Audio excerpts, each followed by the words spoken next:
ফুল গাছের নিচে কি করছে আমি দৌড়ে চলে গেলাম দেখতে।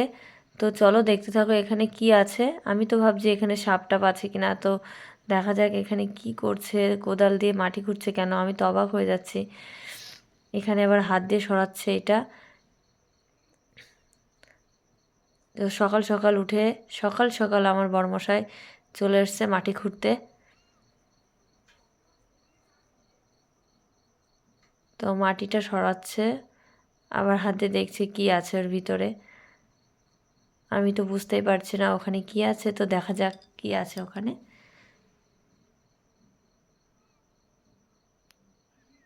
আমি ভাবছি শুধু শুধু কেন মাটি খুঁজছে, খেয়ে কি কাজ টাজ নেই, তো এখন তো দেখা যাচ্ছে অন্য কিছু এখানে মনে হয় কোনো কিছু একটা আছে, তো তাই বার করার জন্য মাটি খুঁজছে।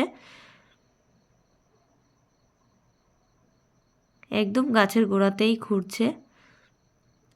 সোনা না হীরা আছে দেখা যাক এর ভিতরে।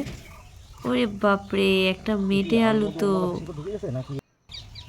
তো চলো দেখতে থাকো কত বড় আলুটা তোলে। তো তোমরা দেখার জন্য অবশ্যই ভিডিওটা সম্পূর্ণ দেখো, আর ভালো লাগলে অবশ্যই সাবস্ক্রাইব করে দিও। ওরে বাপরে, কত বড় আলু, আর কতটা অনেকটা হয়েছে আলুটা। আলুর অনেকগুলো মুখ হয়েছে, দেখো কতটা বড় হয়েছে আলুটা।